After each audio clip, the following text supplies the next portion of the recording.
What's going on, guys? It's your boys here from Homecourt. I'm with my guy Alejandro. Yeah, he's hoodied up. We just came off of a little session in the lab, In this video, we will be discussing how the coronavirus has impacted certain teams and which teams we think it actually helped the most. So be sure to drop a like and subscribe to the channel if you haven't already. And drop a comment for sure. Let us know who had the most outrageous take, who had the best take, all that stuff. Let us know. We will argue with you in the comments, so let us know.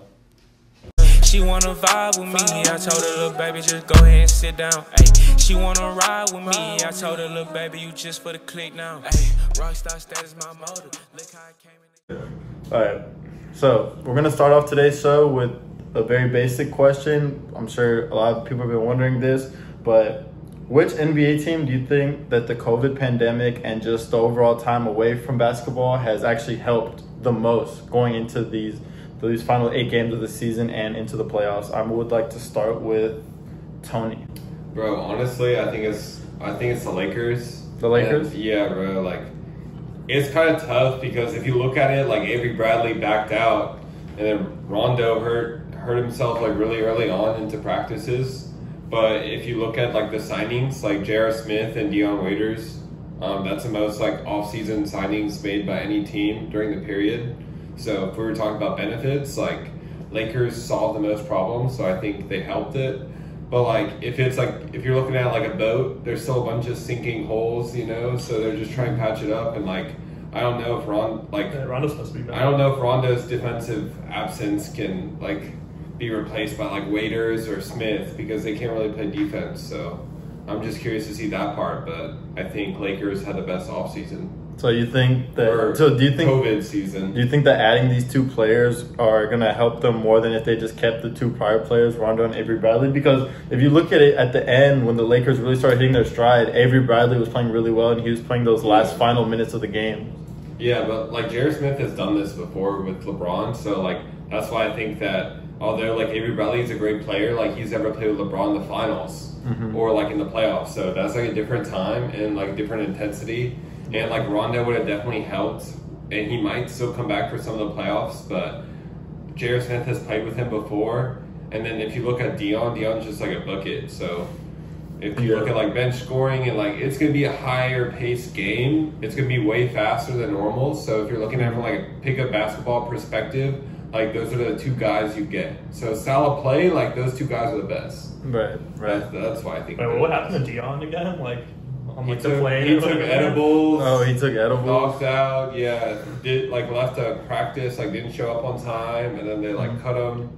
Yeah, I'm gonna deal with you because I very much disagree with you. I'm gonna deal with you when I get to my turn, but I think Alejandro is next in line. I'm just gonna go off of what Tony said. I kind of think it's the Lakers too. You think it's the Lakers too? So we're all okay. I mean, your shirt. Actually, I'm wearing a Kobe Bryant shirt. It says Lakers right there. I just see the Kobe. RIP number 24 and number 8. But yeah, so what's your reasoning? Just going off what Tony said, LeBron's in his 17th season. He's been going to the finals. Maybe not last year, but the years before that, he's been going to the finals a lot. Anthony Davis was hurt, like right before the the COVID off season or whatever. And he says he's 100% now. He's always injury prone, bro. Anthony Davis? Anthony Davis is always injury prone.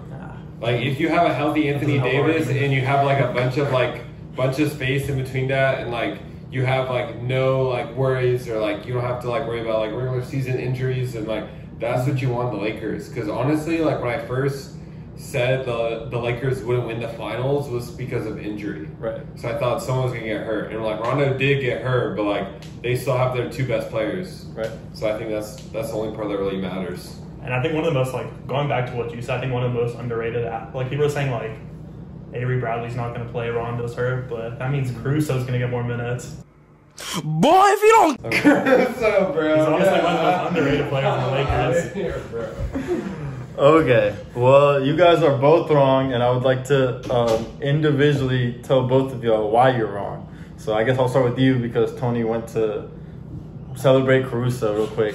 But I'll start with you. So you're wrong because you said your premise of your argument was that LeBron is in his 17th season, so he's getting rest, right? The two best stars are getting rest. Are getting rest for sure. And he mentioned that, which didn't really help your argument at all, that Anthony Davis is injury prone, so that doesn't mean he'll be fine to start. We don't know about after. But this is what I'll say about LeBron. 17 seasons is a lot, and obviously having rest is a good thing. But I also think if you're an older player, rust is a big thing. If you're not playing NBA basketball all the time, when you're young, right, you can play, you can get up. You don't need your legs are there. You don't need, when you're an older player, if you don't play for a long time, your knees get tight. You're not as loose.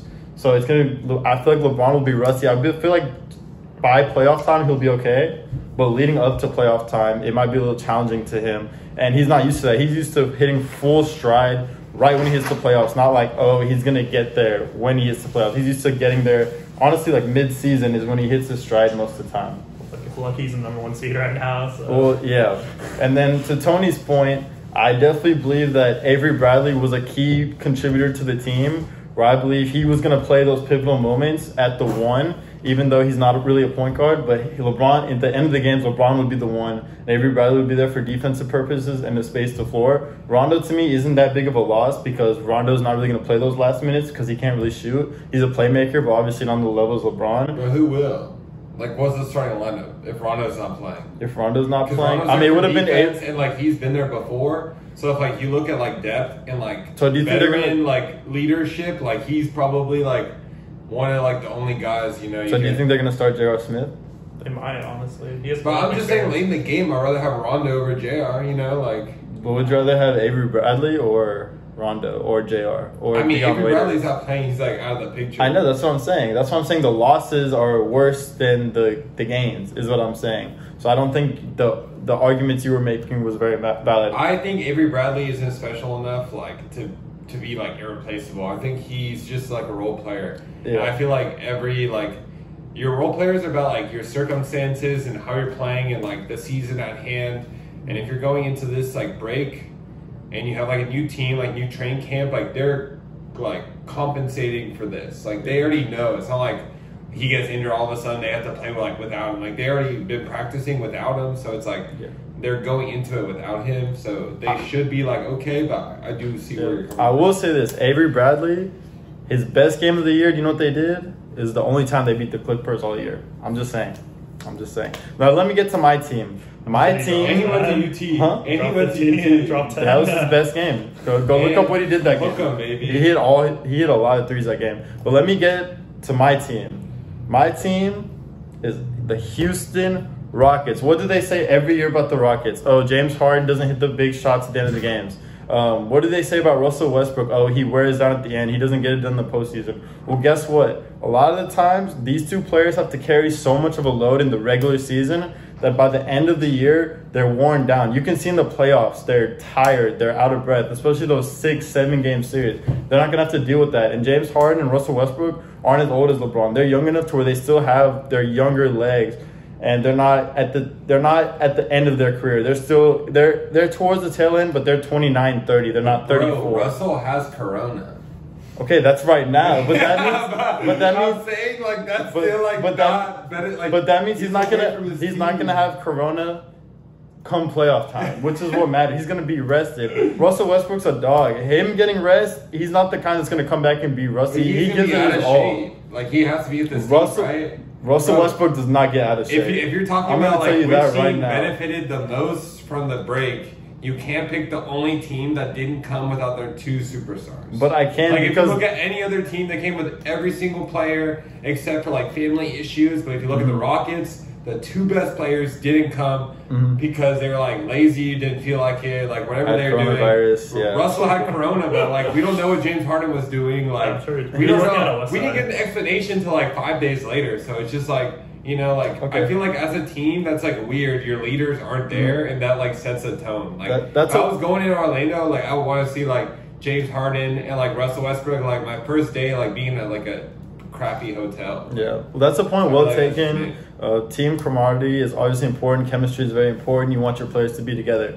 I never thought the issue with the Rockets was going to be chemistry. I always thought the Rockets, they're just asked so much of their two best players that when you get into that 6th, 7th game against the Lakers, Clippers, they're going to wear down. Especially after coming off 82 games of carrying a squad, they wear down. You've seen James Harden in those games 6 against the Spurs melt down, only scored 9, 11 points, looking out of shape, looking tired. We've seen Westbrook carry squads to the playoffs and just look out of there by game 6, game 7. I feel like that's more important, them being rested and being able to fully play. Also, one more point I'd like to make.